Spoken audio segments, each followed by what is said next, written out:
오늘은 박래굴의 인권기행 두 번째 시간, 남산 안기부터와 남영동 대우문시를 돌아보는 그 시간을 갖도록 하겠습니다. 이렇게 이제 시청자가 별로 없지만 그래도 열심히 해보도록 하겠습니다. 예, 그리고 한 가지 좀 알려드릴 얘기가 있는데요. 여기 제 책이 1월 5일자로 해서 3세를 찍었어요. 그리고 이제 3세에는 요런 이전에 1세, 2세 때 없었던 이런 새로운 마크가 붙었습니다. 여기 뭐라고 되어 있냐면 올해의 청소년 교양도서 2020년 한국출판문화재단 뭐에서 선정했던 작년 연말에 이제 제가 페이스북에다 소개를 했는데 올해의 청소년 교양도서로 제 책이 그 30권 중에 한 권으로 선정됐다고 하는 거를 또 알려드리고요. 그리고 일본 출판사에서 일본어판 번역하는 게 계약이 성사돼서 이제 올해 안에 아마 이게 이제 번역이 돼서 일본어 책으로 좀 나갈 것 같습니다. 어쨌든 좋은 일인데, 그런데 아직 그게 많이 안 팔리고 있어서 좀 이게 좀 잘 팔려야 되는데, 이렇게 이런 것도 좀 생기고 그러면 좀 청소년 교양도서로 선정되고 그러면 좀 많이 좀 팔리지 않을까 싶기도 하지만 아직은 그 효과를 못 보고 있습니다. 예, 이번에는 그 전쟁기념관 대신에 여기 남산 안기부터와 남영동 대우문시를 하려고 했던 게 뭐냐면 지난 1월 14일이었죠. 1월 14일 날 그 남영동 대우문실에서 그 박종철 열사 34주기 추모식이 온라인으로 진행이 됐습니다.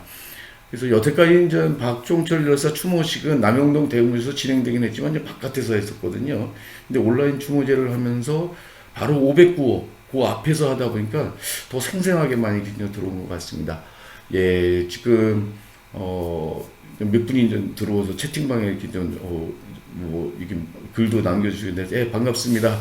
예, 몇 분 안 되지만 열심히 해보도록 하겠습니다. 자, 저희는 제가 이제 이 책에서 여기 남산 안기부터와 남영동 대우문실 그 꼭지 제목을 좁은 창, 작은 방, 비밀 계단 이렇게 세 가지를 갖다 키워드로 해서 뽑아서 제목을 삼았거든요. 실제 남영동 대우문실이 여기에 딱 맞는 그런 구조죠. 그래서 얘기를 좀 풀어가는데, 사람들이 제가 이제 남산 안기부터나 남영동 대우문실을 갈 때 이렇게 안내를 할 때는 사람들이 저기를 해요. 이게 뭐야? 너무 또 넘어갔네요. 할 때는 사람들이 좀 되게 놀라워 하더라고요. 아니, 남산 안기부, 여기가 거기 그 유명했던 중정 안기부터였냐? 우리 그냥 공부된 줄 알았지. 여기가 고문이, 그렇게 끔찍한 고문이 자연되는지 몰랐다. 라고 이제 말씀하시고, 그리고 남영동 대우문실이 어딘지 몰랐던 분들도 거기를 안내를 하면 바로 남영역에 거기 담벼락 하나를 사이로 두고 있잖아요. 굉장히 놀라고 그러시잖아요. 그렇게 그런 고문 장소가 우리와 이렇게 멀리 떨어진 곳이 아니다라고 하는 것들을 먼저 말씀을 좀 드리도록 하겠습니다. 자, 이게 유튜브인데 저희가 이제 인권이라는 사람에서 이 유튜브 채널을 버리고 있었어요. 안 써먹고 있었는데 이거 좀 활성화시켜 보려고요. 그래서 여기 이제 구독도 좀 눌러주시고 좋아요도 눌러주시고 이렇게 해야 이 유튜브 제가 들어오는데, 지난달에는 한 구독자 수가 20몇 명밖에 안 됐어요. 이게 지금 보니까 58명이 돼서 이야, 그 한 달 사이에 2배가 늘었구나. 그래서 좀 뿌듯해하는데, 근데 이거 갖고 안 되잖아요. 더 많은 분들이 구독도 좀 해주시고 좋아요도 눌러주시기 바랍니다. 이게 고문이라고 하는 것에 대해서 좀 설명을 좀 드릴게요. 이게 이제 고문방지협약이라고 하는 국제인권 규약 중에 고문방지협약이라고 하는 것이 있고요. 우리나라도 1995년에 여기에 가입을 했습니다. 여기서 고문이라고 하면 공무원이나 그 밖에 공무수행자가 직접 또는 이러한 자의 교사, 동의, 묵인 아래 어떤 개인이나 제3자로부터 정보나 자백을 얻어내기 위한 목적으로 개인이나 제3자가 실행하였거나 실행한 혐의가 있는 행위에 대하여 처벌하기 목적으로 가는 것을 고문이라고 합니다. 그러면 뭐냐면 개인과 개인 사이에서 일어나는 이런 것들을 우리는 보통 그것도 다 고문이라고 얘기를 하지만, 그건 엄격하게는 고문이 아니고 공무원이 저지르는 거예요. 경찰 공무원, 우리가 얘기하는 국정원 이런 직원들, 이런 사람들이, 또는 검찰 공무원 이런 사람들이 저지르는 또 그 사람이 시켜서 하는 이런 게 고문이라는 거죠. 그래서 그 개인이나 삼자를 협박하고 강요할 목적으로 또는 그런 차별에 기초한 이유로 해서 고의로 극심한 신체적, 정신적 고통을 가하는 행위, 이게 고문이라고 부릅니다. 이걸 이제 고문의 정의라고 이제 그러거든요. 근데 모든 고문은 신체적 고문만이 아니라 정신적 고문이 같이 가해지는 거지, 신체적 고문만 있고 정신적 고문을 안 한다? 그렇지 않죠. 신체적인 고문을 가하는 것도 결국 정신적인 고통을 가해서 그런 허위 진술, 자기가 원하는 그런 거라도 그냥 불복시키기 위해서 이제 만들어내는 거잖아요. 그렇기 때문에 고문은 아주 그 극도의 공포를 가해서 그 사람을 굴복해서 저항할 의지를 꺾어버려서, 그래서 그거를 원하는 그런 자백을 얻어내려고 하는 행해진다라고 생각을 해볼 수 있을 것 같습니다. 자, 아까도 이제 말씀드렸듯이 남산 안기부터, 그리고 남영동 대웅분실, 그리고 이제 박정희 전두환 시절에 가장 악명 높았던 데가 세 군데 고문 기관이 있었는데, 그게 하나가 국군보안사 대웅분실터입니다. 남산 안기부터는 그래도 그 건물에도 있고 흔적이라도 남아 있습니다. 그리고 남영동 대웅분실은 그 건물 자체가 지금 남아 있는 거죠. 근데 이제 국군보안사 대웅분실터는 서빙고동에 있었는데, 한남동 지나면 바로 서빙고동이잖아요. 거기는 다 싹 밀어버리고 거기다 아파트를 지어버렸어요. 그러니까 우리가 생각하는 고문기관은 어디 은밀한 곳에 이렇게 있지 않습니다. 우리가 살아가는 바로 주변에 고문실이 있었다는 거죠. 그리고 심지어 안가라고 하는 곳들이 그 과천에 있는 그런 주공 아파트 안에도 그 보안사가 운영하던 그런 고문실이 있었고요. 그리고 심지어는 보안사가 어디에다도 그 고문실을 만들어 놨었냐면, 저기 그 퇴계로 대한극장 맞은편에 있는 진양상가에 거기 아파트 있잖아요. 거기 아파트 안에다가도 안가를 얻어서 고문을 하고 그랬었습니다. 자, 이제 지금 이런 것들이 다 남아있으면 좋은데 그런 흔적들이 많이 없어졌고 그런데요. 여기 이제 서빙고 수사 분실이라고 했잖아요. 여기에 이렇게 보면은 이렇게 두 개의 표지석이 있어요. 그 자리에 두 개의 표지석이 있는데, 여기 자유민주주의 체제 수호를 위해 수많은 방첩인들이 땀과 혼이 서려 있는 터다라고 했던 거죠. 이 2008년도에 군 보안사 쪽에서 이제 이렇게 설치를 했는 겁니다. 근데 그 뒤 10년 뒤에 서울시에서 빙고 호텔 빙고 호텔은 뭐냐면 그 국군 보안사 서빙고 분실, 이거의 별칭이거든요. 여기 민주인사들에게 고문 수사를 했던 국군보안사 서빙고 분실 자리다. 이렇게 서로 상반된 이런 거죠. 그러니까 우리나라에서 아직 이런 과거의 독재 정권 하에서 저질렀던 반인도적인 행위인 이 고문에 대해서도 제대로 평가가 이루어지지 않고 있다라고 하는 것을 여기서 우리가 확인할 수 있을 것 같습니다. 자, 그래서 이번에는 이 서빙고 호텔 같은 경우도 좀 남겨놓고, 이렇게 인권교육의 장으로 과거의 이 독재 정권에서 저질렀던 끔찍한 그런 고문이나 이런 부분들을 우리가 이제 돌아볼 수 있는 이런 곳을 활용했으면 좋은데, 지금 흔적도 없이 이 표지석만 남아있다. 그리고 거기에 아까 봤듯이 이렇게 봤듯이 바로 아파트가 이제 들어서 있는 거죠. 바로 요 자리에 그렇게 이제 끔찍한 고문이 이루어졌었고, 수많은 사람들을 간첩으로 몰아서 사람들, 심지어 사람들 사형도 시키고 그랬던 이런 사건을 조작했던 그런 곳입니다. 자, 이제 남산 안기부터를 가봅니다. 남산 안기부터 이렇게 이제 남산에 이렇게 이걸 뭐라 그래요? 남산 타워가 이렇게 쭉 있고, 그 밑에 이제 이렇게 있죠. 북쪽 사면에 이제 있는 건데요. 남산 안기부터 거기를 보면은 지금은 좀 많이 변형이 됐어요. 지금 요 앞에 여기가 이제 그 1호선 남산 1호터널 지나가는 그런 곳이잖아요. 이 남산 1호터널 요 앞을 지나서 이제 가게 되는 거고요. 요 앞으로 쭉 나오면 바로 퇴계로죠. 그래서 여기서 쭉 들어가면 여기 고가도로 지나자마자 남산 안기부터입니다. 요 앞에가 여기 보시는지 요 앞에가 지금 이제 막 공사를 좀 하고 있고요. 여기는 건물을 좀 헐어가지고 거기에 기어게터 같은 걸 좀 만들려고 좀 그러고 있어요. 그러고 있는데 요 앞에가 그 안기부 정문이었어요. 시커먼 철대문이 있었고, 민가 어머니들이 우리 아들이 어디로 잡혀갔다는데 어디로 간지 모르다 그랬는데 여기 갔을 거다라면 여기까지 와가지고 그 철대문 앞에서 하염없이 기다리던 이 통곡의 벽, 눈물의 벽 이로 불리던 주자서터가 있습니다. 이게 주자소터라고 하는 그 주자파출소라고 그러는데요. 왜 주자파출소냐면 거기에 조선시대에 주자소가 있었던 곳이에요. 주자소는 뭐냐면 금속칼자를 찍어내던 곳이 주자소거든요. 거기에서 이름만 남아있는 거죠.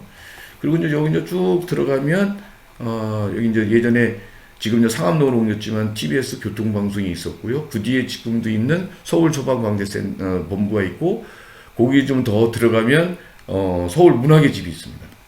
이게 문학의 집도 다, 현재 문학의 집을 쓰고 있는 여기도 중앙정보부장 관저였었고요. 그리고 여기 통강관저터가 있거든요.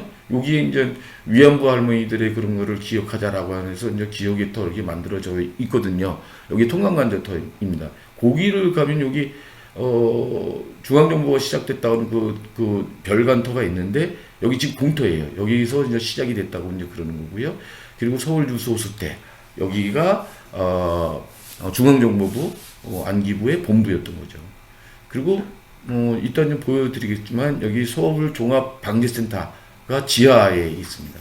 여기를 또 지나서 안쪽으로 쭉 들어가면 터널을 지나서 아주 극심한 고문이 자행되던 서울시청 별관을 만날 수 있습니다. 여기를 대강 둘러보도록 하겠습니다.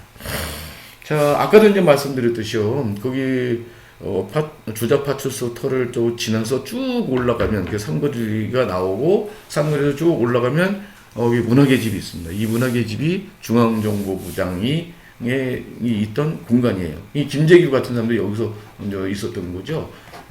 이게 원래는 저쪽에 이문동 그 한예종 건물이 있는 그런 쪽에 있었는데 이게 이제 1972년도에 이제 안기부 중정본부를 옮기고 그러면서 이쪽으로 이제 이게 중정부장 공간이 옮겨온 걸로 알고 있습니다.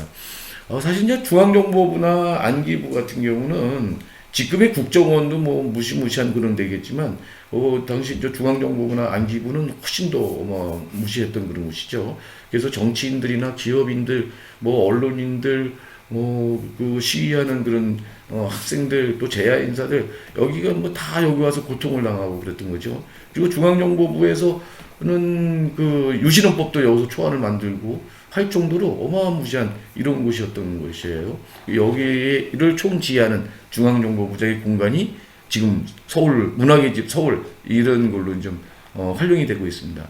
그리고 그 맞은편에 산림문학관이 있는데 산림문학관은 그 경호원들이 있던 중앙정보부장 경호원들이 묵던 그런 숙소였다고 그러죠.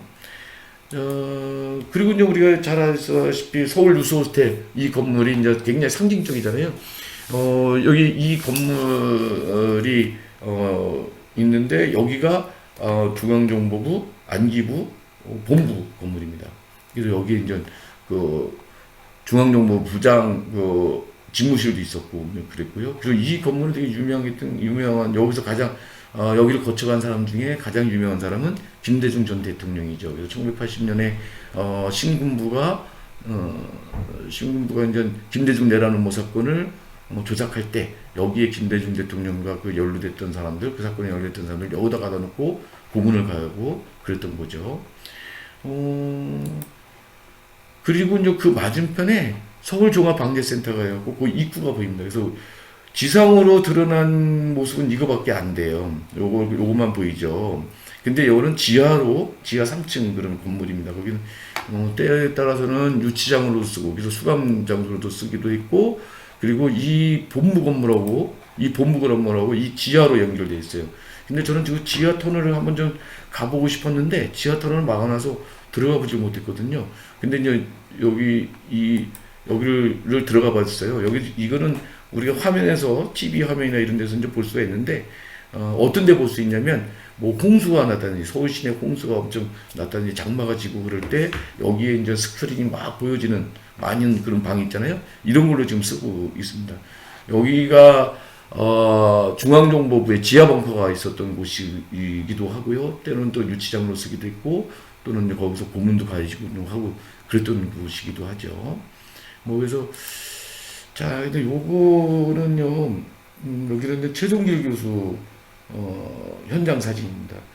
이게 지금 여기 이제 유소호스텔 건물, 여기 이제 입구를 바라보고 왼편 쪽에, 요쪽에, 그 주차장이 있어요. 여기 이제 장애인 주차장이 있는데, 그곳에 이렇게 이제, 최종길 교수의 시신을, 던져놓고 이제 자살했다라고 하는 거잖아요. 1973년에 10월 달에 이제 최종길 교수가 이제 돌아가시게 됐고요. 최종길 교수는 이제 우리나라의 이제 민법 학자로서 상당히 실력 있는 분이었고, 그 아파트라든지 이제 공동주택과 관련된 소유권 이런 문제를 갖다가 법리적으로 법적으로 이렇게 정리하고 그랬었던 분이고, 굉장히 이제 실력 있는 그런 촉망받는 그런 사람이었는데, 동백님 사건과 연결을 시켜갖고 간첩 수사를 하다가 이 사람이 이제 그게 동백님 동백님 사건에 연루된 간첩이라는 걸 실토하고 괴로움에 이 사람이 뛰어내려서 7층인가 6층인가 거기서 뛰어내려서 자살했다라고 하는 게 당시 중앙정보부에 설명했어요. 하지만 나중에 이제 조사를 해보니까 이게 이제 의문사 진상규명원에 이런 데 조사를 해보니까 실제 고문에 의해서 다 죽은 사람을 이렇게 이제 던져놓고 여기 이제 피 같은 거 이렇게 막 흥건하게 있는 거잖아요. 그 현장이다. 이렇게 이제 비명에 가신 최정희 교수님의 묘지는 어디 있냐면 마산 모란공원 마석 뭐라고 왜 자꾸 입이 마르네요. 마석 모란공원의 전태일 열사 묘지 옆에 있습니다.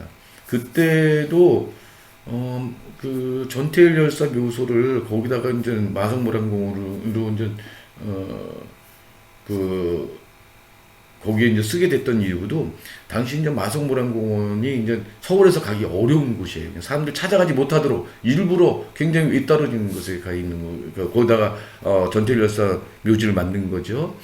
그리고 이제 그 다음 3년 뒤에 이제 최종길 교수도 여기다가 이제 묘지를 만들어서 이렇게 했습니다. 그래서 가족들만 있는 상태에서 장례를 치렀다고 이제 그러죠. 이런 곳입니다. 이런 곳에서 이제 나와가지고 다시 이제 안쪽으로 들어가게 되면 5국으로 이어지게 되는데요. 5국은 안기부에서도 고문이 가장 극심했던 곳. 그래서 어떤 사람은 이 5국에서 진행됐던 고문과 다른 곳에서 진행됐던 고문을 비교해서 얘기를 하는데, 다른 데서 자행됐던 고문 같은 경우는, 거기에 비하면 마사지 하는 정도다. 할 정도로 어마무시한 그런 곳이죠.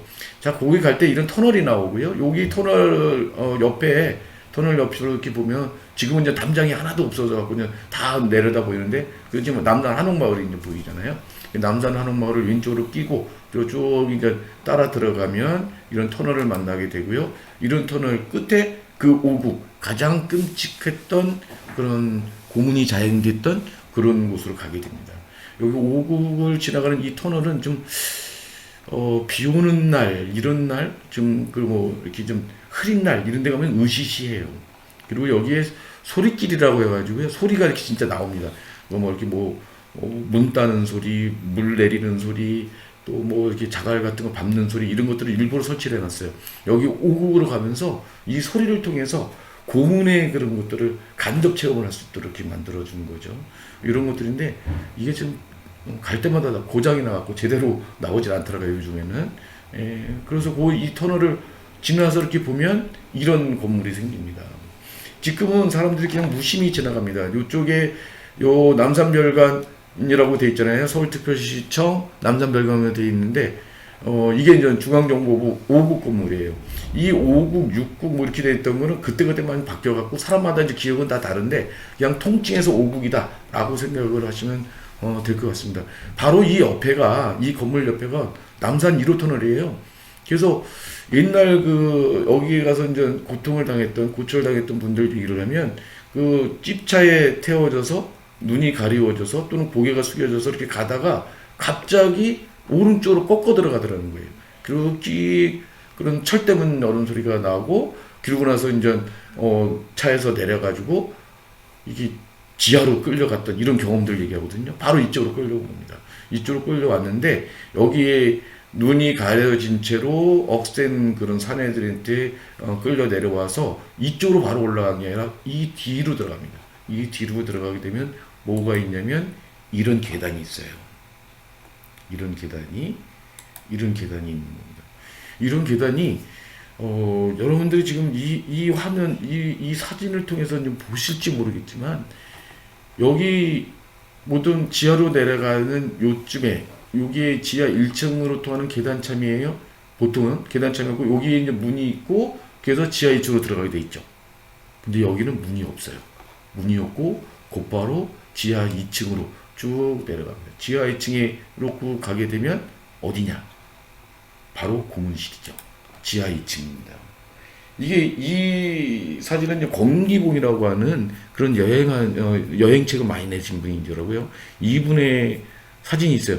저도 이 장면을 봤어요. 이게 뭐냐면 1994년에 안기부가 내곡동으로 국정원이라고 하는 이름을 바꿔가지고 이제 옮겨갔거든요. 그러면서 그 흔적들을 다 없앤 거예요. 흔적들을 다 없애고 그러다 보니까 어떤 거는 아예 건물 자체를 없애버리기도 하고 그 과거에 있었던 안기부가 썼던 그런 흔적들을 다 지워버린 거예요. 다 지워버렸는데 이 건물의 이 뒷계단은 없앨 수가 없어서 그대로 남기고 간 거죠.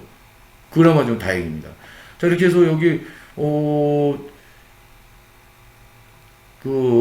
이런 수건 같은 거에 검은 어떤 이런 수건이나 이런 거에 눈을 가려진 채로 여기 끌려 내려가는 거죠. 이렇게 하나 내려가는 겁니다. 이렇게 내려가면 만나는 곳이 이런 곳이거든요. 저도 여기에 철거하고 나서 몇 년 뒤에 여기 갔었는데 그때까지만 해도 여기 이렇게 이제 텅 빈 이런 구석이었어요. 근데 지금은 서울시청에서 여기 별관 건물로 쓴다 그랬잖아요. 여기 식당으로도 쓰기도 하고 뭔지 그러고 하는 곳입니다. 여기가 습기가 굉장히 많은 곳입니다. 습기가 굉장히 많아서 여기 보면 이렇게 번들번들하잖아요. 이게 물기가 있어요.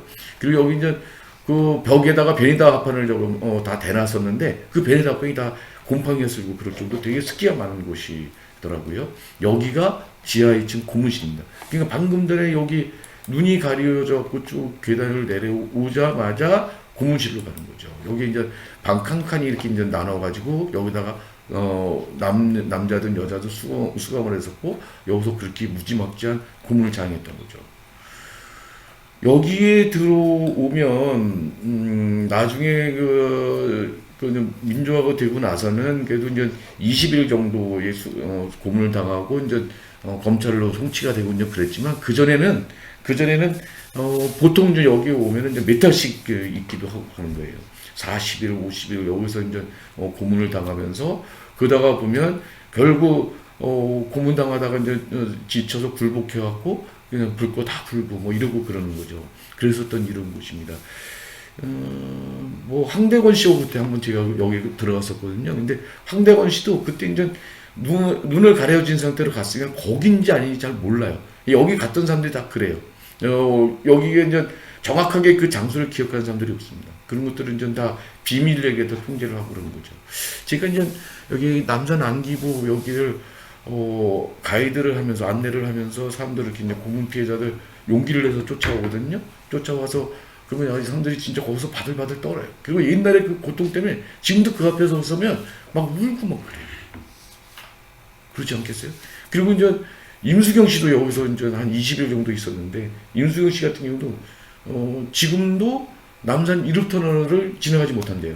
저쪽에 강남에서 일을 보고 강구로 넘어야 되는데 그때도 여기로 빙 돌아간다는 거죠. 과거에 그런 고문이라고 했던 것, 그 고문당했던 그런 끔찍했던 그런 것들 때문에 그런 것들이 기억이 다시 이제 살아나고 그러기 때문에 여기를 피해가려고 하는 거죠. 그게 트라우마죠. 고문당한 사람들은 이 트라우마를 평생 간직하고 사는 것 같아요. 그래서 이 트라우마를 완화가 될지 몰라도 완전히 없어지거나 그러지 않습니다. 고문의 특징이 이제 그런 거죠. 고문을 통해서 자아가 완전히 파괴되는 그런 끔찍한 경험을 합니다. 그래서 뭐 우리가 예전에 했던 그 김남주라든지 박노해라든지 이런 분들의 시나 이런 것들에서 보든지 아니면 그때 당시에 체험기나 이런 것들 보면 정말 나중에는 그렇게 막 저항을 하고 막 버티고 그러다가도 매 장사가 없잖아요. 물고문, 전기고문 막 해서고 그러는데 그러면 나중에는 고문 수사관들이 시킨 대로 다 하는 거죠. 여기 바닥을 갖다 핥으라면 핥기도 하고, 거기, 고문관들의 그 부두를 갖다 핥으라면 핥기도 하고, 이 개가 돼서 이제 기을 수밖에 없었던 그런 끔찍한 경험들을 이제 갖게 되는 거죠. 이렇게 되면서 거기에서 나와도 계속 어려운 고통 속에서 살다가, 평생을 살 수밖에 없습니다. 이곳을 거쳐가면서, 간첩이 됐던 수많은 사람들, 우리는 그것을 기억해야 될 것 같습니다.